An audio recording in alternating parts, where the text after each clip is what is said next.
ہو آپ، کوئی حرج نہیں ہے، لیکن یہ مسجد میں جماعت سے قائم ہوگی. تو حضرت عمر کا بھی یہی قول. حضرت عمر نے کیا فرمایا جب لوگ تراویح پڑھ رہے تھے؟ واللتی تنامون عنہا افضل من التی تقومون، کہ جو نماز تم پڑھ رہے ہو جس سے تم غافل ہو وہ اس سے بھی زیادہ فضیلت والی ہے. تو اس سے پتہ چلتا ہے کہ وہ الگ ہے اور یہ الگ ہے، کیونکہ صحابہ میں وہ تراویح پڑھ رہے تھے، تہجد میں سو جاتے تھے، اتنی زیادہ تھکاوٹ ہو جاتی تھی. تو حضرت عمر کا مقصد یہ تھا یہ پڑھ رہے ہو لیکن اس سے غافل مت ہو، وہ بھی پڑھو. تو اور وہ تو پورے سال پڑھی جاتی ہے، رمضان میں اس کی بھی فضیلت بڑھ جاتی ہے تہجد کی، اور یہ تراویح الگ سے ہے. تو اس لیے رمضان میں سب سے ایک اہم کام کیا ہے؟ تراویح کی نماز، جو رمضان کی خاصیت ہے. چاند نظر آتے یہ نماز غائب ہو جاتی ہے. اگر یہ تہجد ہوتی تو چاند نظر آتے غائب نہ ہوتی. تو میں اہل حدیث سے ایک بات پوچھتا ہوں کہ اگر یہ وہی ہے تہجد تو رمضان کی کیا فضیلت ہے نا. جو میرا اصل سوال تھا وہ دوبارہ ریپیٹ کر دیتا ہوں کہ آپ عام دنوں میں بھی 8 سنت اور رمضان میں بھی 8 سنت، بلکہ آپ نے تو رمضان میں تہجد کی ویلیو اور گرا دی. عام دنوں میں آپ رات کے آخری حصے میں پڑھتے ہو، رمضان میں آپ اول وقت میں پڑھ رہے ہو. تو رمضان کی ویلیو بڑھائی ہے یا گھٹا دی؟ اصل تو آخری وقت میں تہجد، رمضان میں آپ اول وقت میں پڑھ رہے ہو. تو یہ عجیب سی بات ہے یار. پھر رمضان کا کیا فائدہ ہوا؟ اس سے تو بہتر تھا کہ آخر میں ہی پڑھتے رہتے آپ. تو اس لیے جب بھی آپ جمہور کے خلاف یا اجماع کے خلاف جاتے ہیں نا تو آپ پہ کچھ ایسے ایسے سوالات کھڑے ہو جاتے ہیں جس کا آپ کے پاس جواب نہیں ہوتا. اس لیے جمہوری کی ماننے میں ہی خیر ہے، جبکہ وہ دلیل کے لحاظ سے بھی مضبوط ہے. تو رمضان کے معمولات بتا رہا تھا آپ کو. سب سے پہلا معمول کیا ہے؟ روزہ تو رکھنا ہی ہے. اس کے علاوہ کیا کرنا ہے؟ تراویح. پھر اس کے علاوہ کیا کرنا ہے؟ رات کے آخری حصے میں اٹھے ہی ہوتے ہیں تہجد. کیونکہ حضرت عمر نے تراویح شروع کی لیکن انہوں نے حکم دیا کہ تہجد کو مت بھولنا تراویح کی وجہ سے. تو تراویح الگ سے پڑھیں، تہجد الگ سے پڑھیں آپ رمضان میں. تیسرا کام کیا کرنا ہے؟ صبح و شام 100 دفعہ کلمے کا معمول بنا لو. 100 دفعہ درود شریف، 100 دفعہ استغفار، 100 دفعہ تیسرا کلمہ سبحان اللہ والحمد للہ ولا الہ الا اللہ واللہ اکبر، جس کو چوتھا کلمہ کہا جاتا ہے لا الہ الا اللہ وحدہ لا شریک لہ لہ الملک ولہ الحمد یحیی ویمیت وہو حی لا یموت وہو علی کل شیء قدیر. کی حدیث میں بہت زیادہ فضیلت ہے. کچھ نہیں ہوتا، 10 دفعہ استغفار، 10 دفعہ درود شریف اور 100 دفعہ کلمہ پڑھ لو. ٹھیک ہے نا، صبح بھی اور شام کو بھی. دوسرا کام رمضان میں تلاوت. نبی صلی اللہ علیہ وسلم رمضان میں زیادہ تلاوت کیا کرتے تھے، لیکن محدثین نے تلاوت رمضان کے نام سے الگ باب نہیں باندھا کیونکہ یہ وہی تلاوت تھی جس کی مقدار بڑھ جاتی تھی.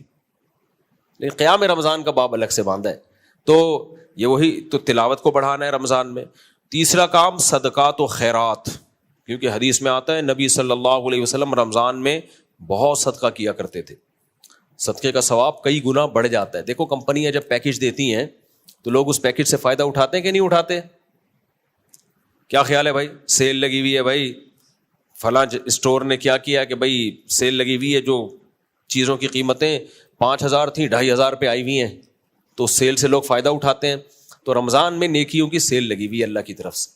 ایک ایک نیکی کا ثواب کئی گنا بڑھا کر دیا جاتا ہے. رمضان میں صدقہ کرو گے ثواب کئی گنا بڑھا دیا جائے گا. تو تہجد ہے، صدقہ خیرات ہے، صبح و شام 100 کی تسبیحات، اور ایک آخری کام دعاؤں کی کثرت. 24 گھنٹے میں ایک ٹائم نکال کے لمبی دعا کا معمول بناؤ. رمضان میں عادت ڈالو اس کی. 24 گھنٹے میں ایک ٹائم نکال کے لمبی دعا. سمجھتے ہو؟ اس میں یہ نہیں دیکھو قبول ہو رہی ہے کہ نہیں ہو رہی. بھائی ہمارا کام ہے مانگنا، مانگنے کی عادت ڈالو. دیکھو جو دنیا میں بھکاری ہوتے ہیں نا مانگنے والے، ان کو مانگنے کی عادت پڑ جاتی ہے. کیا خیال ہے؟ میں نے بھکاریوں کو کبھی نہیں دیکھا کہ بھیک مانگنا چھوڑی ہو انہوں نے، حالانکہ ان کو ضرورت نہیں بھی ہوتی پھر بھی مانگنے کی عادت پڑ جاتی ہے. تو یہ انسان کو جب انسان سے مانگنے کی عادت پڑے تو یہ بہت بری بات ہے.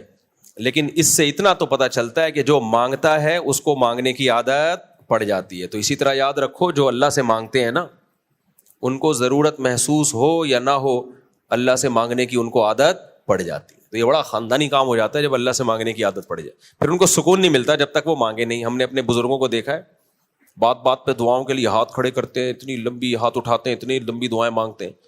کیا ہوا بھائی؟ گاٹ سے نہ الجھیں، کیا کہہ رہے ہیں؟ اللہ خیر کرے یار. تو بائکیں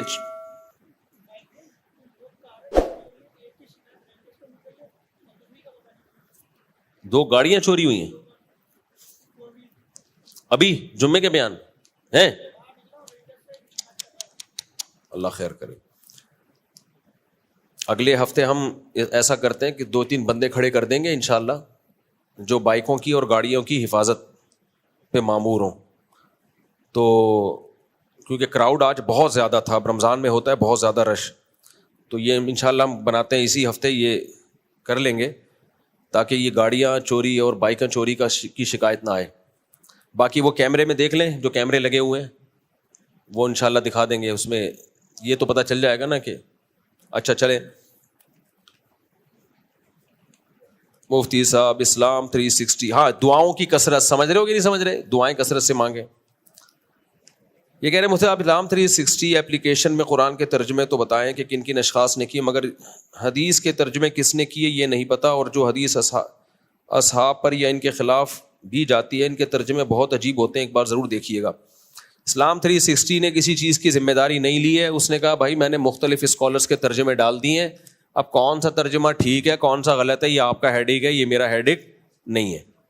تو وہ تو بری ذمہ ہو گئے, تو ابھی آپ خود سوچو, علماء سے پوچھ لو بھائی اس کا یہ ترجمہ بنتا ہے کہ نہیں بنتا, جس عالم پہ آپ کو اعتماد ہو. عرض یہ کرنا ہے کہ اگر کوئی شخص مسجد میں عشاء کی نماز ادا کرنے جائے اور امام صاحب تراویح کی نماز کے لیے کھڑے ہو جائے تو اس صورت میں وہ شخص کیا کرے؟ اس سوال کا جواب ایک امام اہل حدیث نے یہ دیا کہ وہ امام کے ساتھ تراویح میں شامل ہو جائے اس نیت کے ساتھ کہ وہ عشاء کی فرض نماز ادا کر رہا ہے, اور جب امام سلام پھیرے تو اپنی تیسری اور چوتھی رکعت کرے. آپ اس بارے میں کیا رائے ہے؟ یہ ٹھیک نہیں ہے, نفل کے پیچھے فرض نماز کی اجازت نہیں ہے. وہ لوگ ایک حدیث سے استدلال کرتے ہیں, ایک صحابی رسول پہلے نماز پڑھتے تھے پھر آ کے اپنی قوم کو بھی نماز پڑھایا کرتے تھے, تو ہمیں نہیں پتا وہ پہلی والی نماز فرض ہوتی تھی یا پہلے والی ہو سکتا ہے نفل ہوتی ہو, تو ہمارے نزدیک یہ جائز نہیں ہے. آپ عشاء اپنی الگ پڑھ لیں اور پھر امام کے ساتھ تراویح میں شامل ہو جائیں. مفتی صاحب اگر نماز پڑھتے ہوئے ذہن گندا ہو جائے بے دھیانی میں,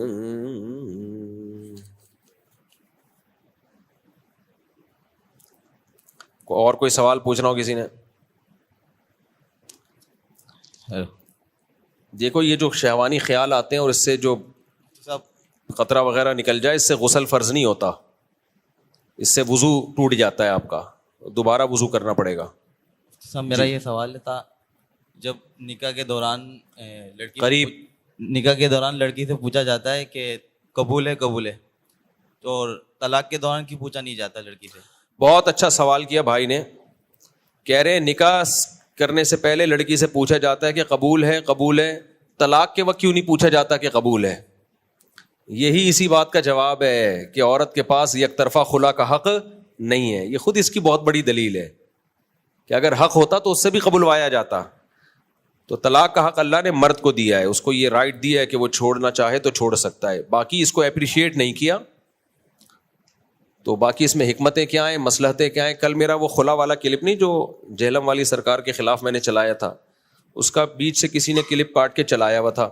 اتنی گالیاں عورتوں نے مجھے دی ہوئی کہ یہ تو ہے ہی عورتوں کے خلاف, یہ تو ہے ہی ایسا, یہ تو ہے ہی. ایک آدمی نے ڈھنگ کی بات لکھی ہوئی تھی کہ اگر عورت کے پاس یہ حق آ گیا تو جو تھوڑے سے مرد شادی شدہ رہ گئے وہ بھی رنڈوے ہو جائیں گے. تو شکر کرو نہیں ہے عورت کے پاس ڈیورس کا حق, اور عدالتوں کے پاس بھی نہیں ہے. جج اپنی بیوی کو طلاق دے سکتا ہے, دوسروں کی بیویوں کو طلاق نہیں دے سکتا. اب وہ اہل حدیث لوگ بولتے ہیں خلا طلاق تھوڑی ہے. بھائی جو بھی ہے نکاح نہیں ختم کر سکتا. نکاح ختم کرنے کا حق کس کے پاس ہے؟ مرد کے پاس. یہ قرآن کے الفاظ ہیں, او بیدہ عقدۃ النکاح. اللہ نے شوہر کو یہ کہا ہے کہ اس کے پاس نکاح کی گرا اسی کے ہاتھ میں. اب اہل حدیثوں نے بھی وہ انجینئر والی باتیں شروع کر دی ہیں. ایک تو اہل حدیثوں میں پتہ ہی نہیں چلتا ان میں کوئی ریلائبل مفتی ہے کون کوئی. اور میں نے پورا مدلل دلائل سے کلپ ریکارڈ کروایا, اس کا کوئی جواب نہیں دے رہے. فوراً بس ان کے پاس ایک ہی منجن ہوتا ہے, یہ تو حنفی ہیں, یہ تو مقلد ہیں. بھائی جب ہم اہل حدیث سے بات کریں گے کہ تو حنفیت کی بات نہیں کرتے, پھر ہم آپ کے سامنے ہم قرآن و سنت کے دلائل دیں گے. دیکھو جب میں کسی ایتھیسٹ سے کے سامنے خدا کے وجود کے دلائل دوں گا تو قرآن سے تھوڑی دوں گا, میں تو سائنس سے دوں گا, کیونکہ وہ کہاں قرآن کو مانتا ہے. تو اہل حدیث تھوڑی فقہ حنفی کو مانتے ہیں کہ میں ابو حنیفہ کے قول پیش کروں. جس چیز کو وہ مانتے ہیں میں وہاں سے دلیل دوں گا. اہل حدیث کہتے ہیں قرآن و حدیث کو مانتے ہیں, تو جب میں اہل حدیث سے خطاب کروں گا تو دلیل کہاں سے دوں گا؟ قرآن و حدیث سے. تو انجینئر تھوڑی ابو حنیفہ کو مانتا ہے. تو جب میں انجینئر کے خلاف عدالتی خلا ریکارڈ کرواؤں گا تو امام حنیفہ کی بات تھوڑی کروں گا. میں بات اس کی کروں گا جس کا وہ دعویٰ کرتا ہے کہ میں مانتا ہوں. وہ کہتا ہے میں قرآن و سنت کو مانتا ہوں, تو میں دلائل کہاں سے دوں گا؟ قرآن و سنت سے. تو پورے کھلے والے کلپ میں نے قرآن و سنت سے دلائل دیے ہیں. تو نہ اہل حدیث کے پاس اس کا کوئی جواب ہے, بس پھینکتے رہو. یہ عجیب لوگ ہیں یار, خود جتنی مرضی اندھی تقلید کریں یہ مقلد نہیں بنتے. ہم قرآن و سنت سے دلائل کے انبار لگا دیں تو وہ پھر بھی حنفی ہیں, چونکہ حنفی ہیں تو وہ حنفی والی باتیں کریں گے. ابے ہم تمہیں قرآن و سنت سے دلائل دے رہے ہیں بھائی, اور حنفی ہم ہیں بھی اسی وجہ سے کہ حناف میں دلائل کہاں سے لیے جاتے ہیں؟ قرآن و سنت سے. تبھی تو ہم حنفی ہیں. اگر تورات انجیل سے لے رہے ہوتے پھر ہم نہیں حنفی ہوتے. اور امام حنیفہ کو اگر کوئی حدیث نہیں پہنچی تو کوئی ایسی پرابلم کی بات نہیں ہے. ہمارے اندھی تقلید ہے ہی نہیں. بعض چیزوں میں اگر ہمیں پتہ چل گیا امام صاحب تک حدیث نہیں پہنچی تھی تو ہم نے ابو حنیفہ کے قول لیا ہی نہیں اس میں. تو اندھی تقلید کہاں سے ہو گئی ہے؟ تو وہ پہلے ہی ہم چھوڑ چکے ہیں. وہ آپ کے مشورے پہ ہمیں چھوڑنے کی ضرورت نہیں ہے. یہ کہتے ہیں ہمارے مشورے سے چھوڑو. نہیں بھائی, ہمارے ایک اکابر کا سلسلہ ہے, علماء ہے, انہوں نے پہلے ہی چھوڑ دیا. اس میں جب دیکھا کہ بھائی اس میں امام صاحب کے پاس دلیل نہیں ہے تو چھوڑ دیا امام صاحب کا قول. تو یہ سارا پروپیگنڈا ہے. امام صاحب تک ہو سکتا ہے حدیث نہ پہنچی ہو, تو جب دیکھا بھائی سری حدیث ہے تو اب پھر رفع الیدین پر آتے ہیں کہ رفع الیدین میں سری حدیثیں کیوں چھوڑ دیتے ہو؟ رفع الیدین میں ہم حدیثیں نہیں چھوڑتے. ہم رفع الیدین کے بارے میں یہی بات کہتے ہیں جو امام مالک نے ہاتھ باندھنے کے بارے میں بات کی ہے. امام مالک کہتے ہیں ہاتھ باندھنے کی حدیثیں لائے ہیں, لیکن کہتے ہیں مدینہ میں ہم نے دیکھا کہ ہاتھ چھوڑ کے نماز پڑھ رہے ہیں, جس سے صاف پتہ چلتا ہے کہ نبی نے آخری عمر میں ہاتھ باندھنا چھوڑ دیے تھے, ورنہ یہ سارے مدینہ والے ہاتھ باندھنا نہ چھوڑتے. تو یہ ویلڈ پوائنٹ ہے. تو بالکل یہی ہمارا رفع الیدین کے بارے میں ہے. بھائی نبی نے کیا ہے رفع الیدین, کون منع کر رہا ہے؟ لیکن دو سجدوں کے درمیان بھی تو کیا ہے نا. تو بھائی جیسے وہ چھوڑ دیا نبی نے تو باقی بھی چھوڑ دیا. کیا دلیل ہے؟ مدینہ والوں اور کوفہ والوں کا عمل. اہل کوفہ کے بارے میں صحیح سند سے ہے کہ وہ رفع الیدین نہیں کرتے تھے, اور مدینہ والوں کے بارے میں امام مالک کی گواہی ہے کہ وہ رفع الیدین نہیں کرتے تھے. تو وہ سارے حدیث کے منکر ہو گئے. تو نبی کی آخری نماز تو کوفہ اور مدینہ ہی میں گئی ہے. کوفہ میں اس لیے کہ حضرت عمر نے عبداللہ بن مسعود کو کوفہ بھیجا, پھر حضرت علی نے کوفہ کو دارالخلافہ بنایا, 1400 صحابہ کو لے گئے. تو علم کا مرکز کوفہ اور مدینہ یہ دو جگہ تھی. تو جب صحیح سند سے ثابت ہو گیا کہ کوفہ والے بھی نہیں کر رہے اور مدینہ والے بھی نہیں کر رہے, تو اٹ مینز کہ نبی نے آخر میں یہ عمل چھوڑ دیا. تو اور سب سے بڑی بات, امام بخاری کے شاگرد ہیں امام ترمذی. امام ترمذی جب رفع الیدین کرنے کی حدیث لے کر آئے تو کہنے لگے وہ بھی یقول بعض اہل العلم من اصحاب النبی, یہی بعض صحابہ کا قول ہے اصحاب علم میں کہ رفع الیدین کرنا چاہیے. لیکن جب رفع الیدین نہ کرنے کی حدیث لے کر آئے عبداللہ بن مسعود کی تو کہتے ہیں وہ بھی یقول غیر واحد من اہل العلم من اصحاب النبی, یہی صحابہ میں بہت سارے اہل علم صحابہ کا مذہب ہے. یہ کسی حنفی کی گواہی نہیں ہے, یہ امام بخاری کے شاگرد امام ترمذی کی گواہی ہے.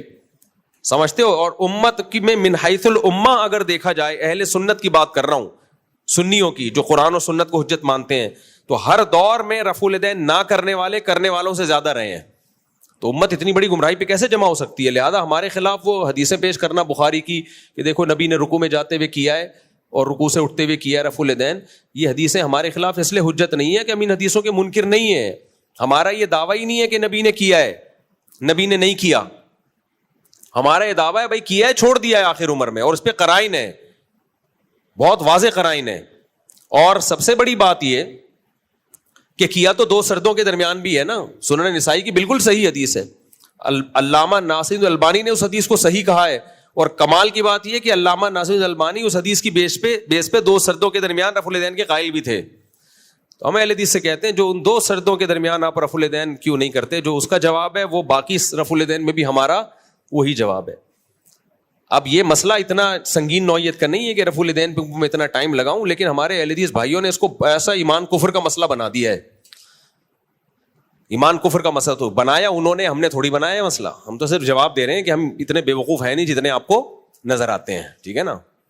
اور ویسے بھی ایک بات بتاؤں, امام حنیفہ کی رائے اگر کہیں کمزور تھی نا تو ان کے شاگردوں نے ان کی مخالفت کی ہے اس میں. تو جن مسئلوں میں امام ابو حنیفہ کے شاگردوں نے امام حنیفہ کی موافقت کی ہے وہ بہت مضبوط قول ہوتا ہے کیونکہ وہ خود مجتہد تھے. 1/3 مسائل میں کہا جاتا ہے 1/3 یا 2/3 جس میں امام ابو یوسف اور امام محمد نے امام حنیفہ کی مسائل میں خلاف گئے ہیں.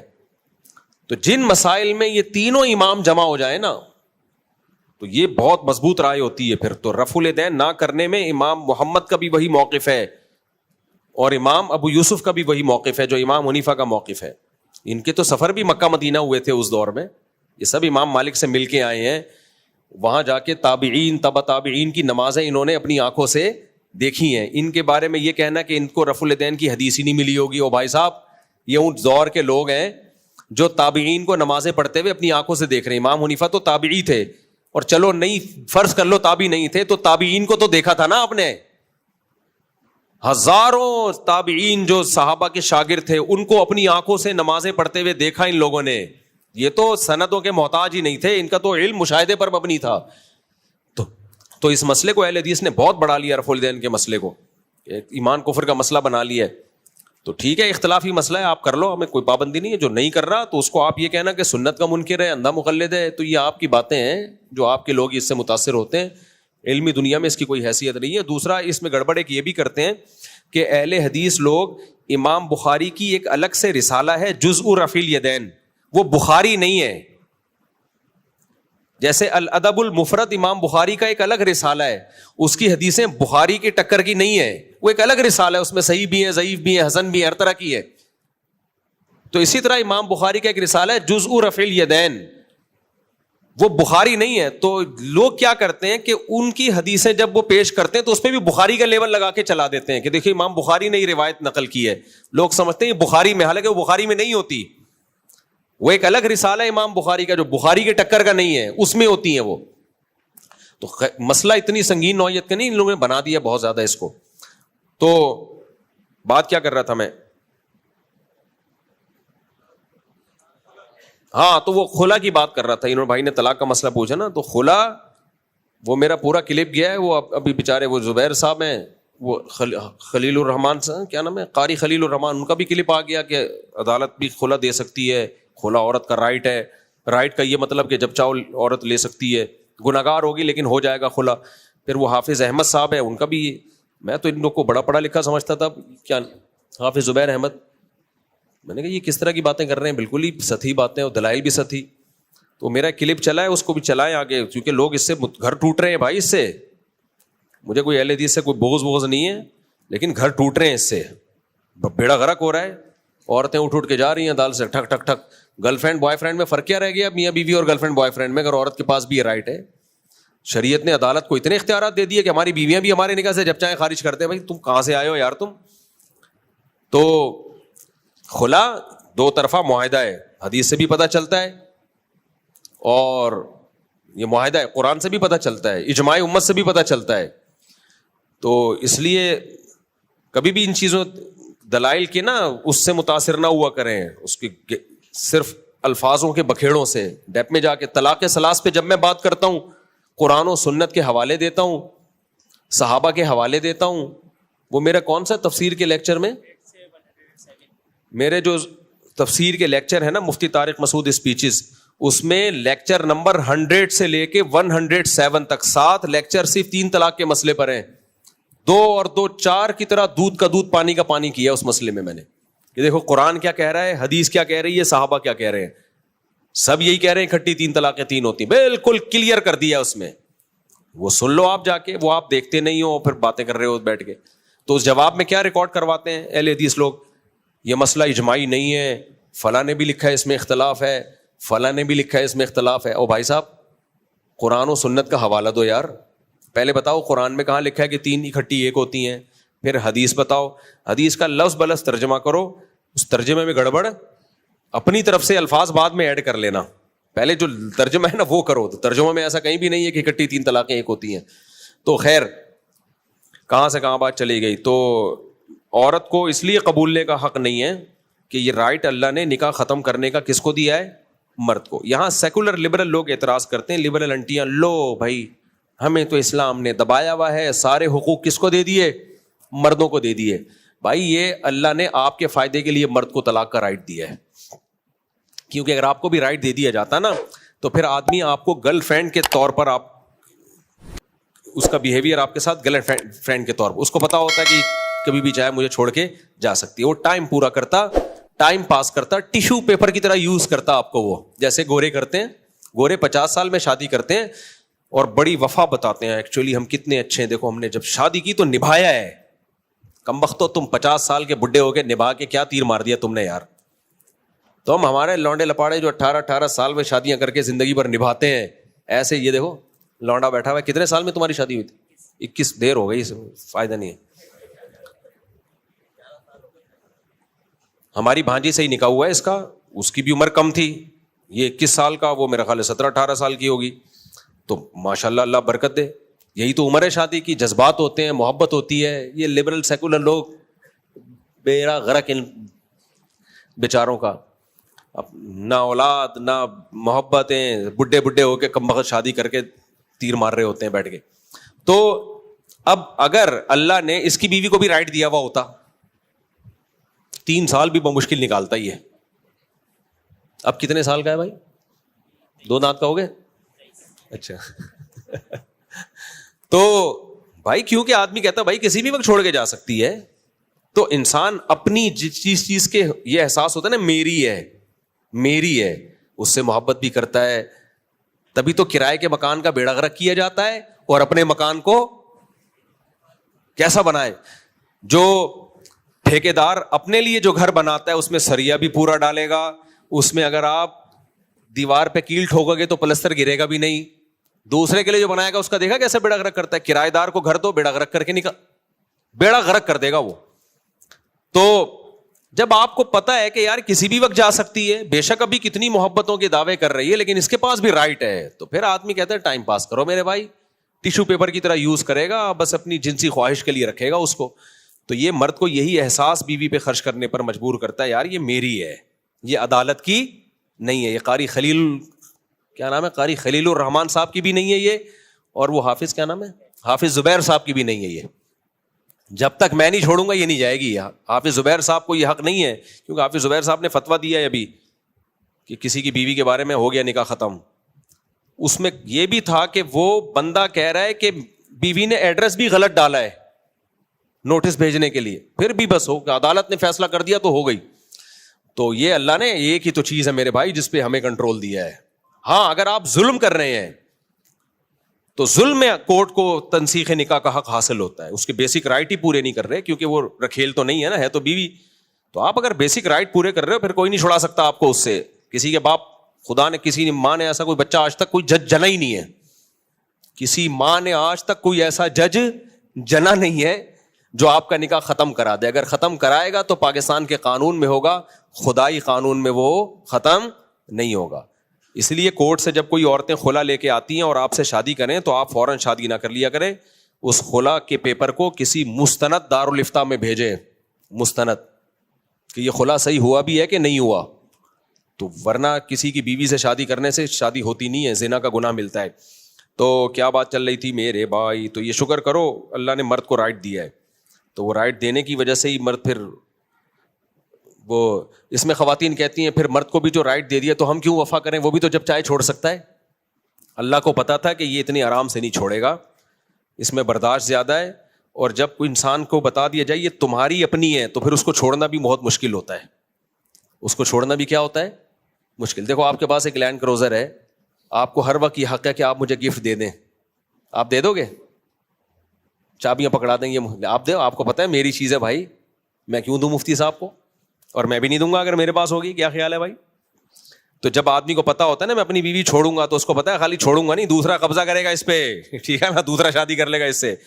تو اس لیے مرد کے لیے طلاق دینا آسان کام نہیں ہے. تبھی تو اکثر ہم نے دیکھا 3 طلاق دے کے رو ہی رہے ہوتے ہیں, آج تک کوئی خوش نہیں دیکھا میں نے. اسی وجہ سے کہتا ہوں زبانوں پہ کنٹرول کرو. طلاق کے علاوہ بہت سارے مسئلے ہیں, حل ہیں بھائی. طلاق پہ تو بہت اینڈ میں آتا ہے, اور 3 طلاقوں کو ناجائز بھی اسلام نے اسی وجہ سے قرار دیا کہ اپنے پاؤں پہ خود ہی کلاڑے مت مارو. اور کوئی سوال؟ صدقہ فطر, صدقہ فطر بعض علماء کے نزدیک 1.25 کلو ہے اور جامع رشید کی تحقیق ہے 2.25 کلو، تو دونوں ہمارے لیے قابل احترام ہے. گندم 2.25 کلو، کھجور دینا چاہو تو 4.5 کلو، جو دینا چاہو تو بھی 4.5 کلو، کشمش دینا چاہو تو بھی 4.5 کلو، کھجور دینا چاہو تو 2.25 کلو، گندم دینا چاہو تو 2.25 کلو. گندم شریعت نے کم اس لیے رکھی ہے کہ وہ اس زمانے کی گندم بڑی پاورفل ہوا کرتی تھی. اب تو گندم صرف کاربوہائیڈریٹ کا ایک مجموعہ رہ گئی ہے. جو ہائیبریڈ گندم آ رہی ہے نا، یہ آج کل نقصان کہتے ہیں ڈاکٹر لوگ زیادہ دے رہی ہے. بہرحال دینی 2.25 کلو ہی پڑے گی اگر گندم. ہاں رمضان میں پہلے سے بھی دے سکتے ہیں، عید سے پہلے دے دیں زیادہ اچھا ہے. اور یہ بھی ایک صدقہ فطر کی اتنی خاندانی چیز ہے. دیکھو آپ کے جتنے بھی بچے ہیں نا، ان سب کی طرف سے دینی پڑے گی آپ کو، جو آپ کی کفالت میں ہے. جتنے زیادہ بچے ہوں گے اتنا صدقہ زیادہ ہے. اور یہ صدقہ فطر عید کے دن واجب ہوتا ہے. پہلے بھی دے سکتے ہو ایڈوانس میں، لیکن واجب کب ہوتا ہے؟ عید کے دن. یعنی جس نے عید الفطر کا دن نہیں دیکھا اس پر صدقہ واجب نہیں ہے. تو عید کے دن پینلٹیاں لگتی ہیں، یہ شکرانے ہوتے ہیں، شکرانے. تبھی اس کو شکرانے کا صدقہ بھی کہا جاتا ہے کہ آپ کے اتنے بچے لہٰذا آپ پہ صدقہ زیادہ ہے. تو اس سے بھی پتہ چلتا ہے شریعت میں زیادہ بچے نعمت ہیں، جرمانہ بولو نہیں. اللہ نے کہا جتنے زیادہ بچے ہیں تجھے شکر کے طور پر اتنا زیادہ صدقہ دینا پڑے گا، تیرے اتنے بچے ہیں. تو میرا تو آدھی جائیداد صدقہ فطر میں مجھے لگ رہا ہے نکل جائے گی. سمجھ رہے ہو؟ تو یہ بھی شریعت کا ایک مزاج ہے کہ تمہارے بچے زیادہ ہیں تو تمہارے پاس نعمتیں زیادہ ہیں، لہذا تم عید کے دن ان سب کا شکرانہ بھی زیادہ نکالو گے. یہ جرمانہ نہیں ہے. عید کے دن جرمانے ہوتے تو عید کا دن کس بات کا ہوتا؟ یہ شکرانہ ہے. لہذا تمہارے ماتحت جتنے بچے ہیں، اللہ کہتے ہیں اتنے سارے بچے تمہارے ذریعے پلوا رہا ہوں میں اور سب تمہارے ہیں، تو سب کا صدقہ نکالو. فیملی پلاننگ والے بولیں گے کیوں اتنے غربت، مہنگائی، کم بختو تم نے مہنگائی میں اضافہ کیا، تم پہ تو پینلٹی لگے گی، جرمانہ دو. اللہ کہتے ہیں نہیں، شکرانہ دو، شکرانہ. تو یہ اللہ اور فیملی پلاننگ میں یہ فرق ہے جو میں آپ کو بہت عرصے سے سمجھانے کی کوشش کر رہا ہوں، لیکن تم رہو گے 1-2 پہ ہی. ہاں صدقہ فطر صرف مستحق زکوٰۃ کو دیا جا سکتا ہے، جو زکوٰۃ کا مستحق ہے. جی حضرت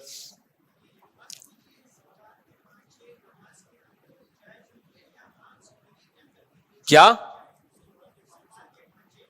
شلوار کے پانچے عام حالات میں بھی اوپر رکھنا واجب ہے. یعنی نماز کے اندر، نماز کے باہر بھی رکھنا لازم حرام ہے یا نماز ہو جاتی ہے یا نہیں. نماز نبی صلی اللہ علیہ وسلم نے فرمایا کہ لا يقبل اللہ صلاۃ رجل مسبل ازارہ، اللہ اس کی نماز قبول نہیں کرتے جو ازار اپنے ٹخنوں سے نیچے رکھتا ہے، تو قبول نہیں ہوتی نماز. یعنی باقی فقہی لحاظ سے فرض ادا ہو جاتا ہے. ایسی حدیثوں کا مطلب یہ ہوتا ہے کہ اس پہ جو ثواب مرتب ہونا چاہیے تھا وہ مرتب نہیں ہوتا. جیسے حدیث میں آتا ہے جو روزے میں غیبت کرے تو روزہ ٹوٹ جائے گا. تو ٹوٹنے کا مطلب یہ نہیں کہ اب قضا لازم ہے، وہ فقہی لحاظ سے، اسلامی قانون کے لحاظ سے تو ہو گیا، لیکن اس کی جو برکتیں تھیں وہ حاصل نہیں ہوں گی. صحیح، جزاک. چلیں بھائی،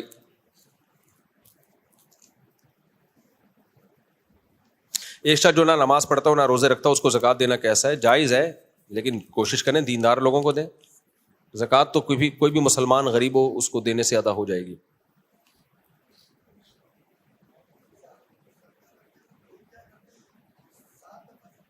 ہاں صدقہ کرتے ہوئے کہہ رہے بھائی کہ لوگ 7 دفعہ سر پہ سے گھماتے پھر کرتے ہیں، جائز نہیں ہے. آپ بس دل میں نیت کر لیں کہ میں صدقہ دے رہا ہوں اور اللہ تو میری مصیبتوں کو، پریشانیوں کو اس سے دور کر دے. کوئی بیمار ہے صدقہ کرنا چاہ رہے ہیں، اللہ میں صدقہ کر رہا ہوں تو میرے بیمار کو تو ٹھیک کر دے. ایک دعا ہے، اس کو گھمانا ویسے یہ بیکار بات ہے. السلام علیکم. اگر عورت نے روزہ رکھا اور مینسز ہو گئے تو روزہ توڑ سکتی ہے؟ جی، جب عورت کو نے روزہ رکھا اور مینسز آ گئے روزے کے دوران تو روزہ ٹوٹ گیا، اس کا کھانا پینا شروع کر دے وہ. لیکن اگر مینسز تھے اور روزہ نہیں رکھا، مینسز کی وجہ سے روزہ چھوڑ دیا اور روزے کی دوران روزہ جب چھوڑا ہوا تھا اور مینسز بند ہو گئے تو پھر اس پر کھانا پینا ناجائز ہو جائے گا اس کے لیے. اگرچہ روزہ تو نہیں ہوا کیونکہ صبح صادق سے تو روزے نہیں ہے نا، دوپہر 12 بجے مینسز بند ہو گئے تو چونکہ پاک ہو گئی ہے تو اب اس کو روزے داروں کی طرح رہنا لازم ہو گیا ہے. تو اب اس کے لیے کھانا پینا جائز نہیں ہے، لیکن یہ روزہ قضا کرنا پڑے گا کیونکہ صبح سے تو روزہ نہیں تھا نا اس کا. یہی حکم مسافر کا ہے کہ کسی نے سفر میں روزہ نہیں رکھا، کھا رہا تھا اور اس دوران وہ اپنے شہر میں داخل ہو گیا تو اب مقیم بن گیا ہے اب چونکہ مقیم بن گیا ہے تو رمضان میں اب اس پہ افطاری تک روزے داروں کی طرح رہنا لازم ہے اس کے اوپر. اب وہ کھا پی نہیں سکتا.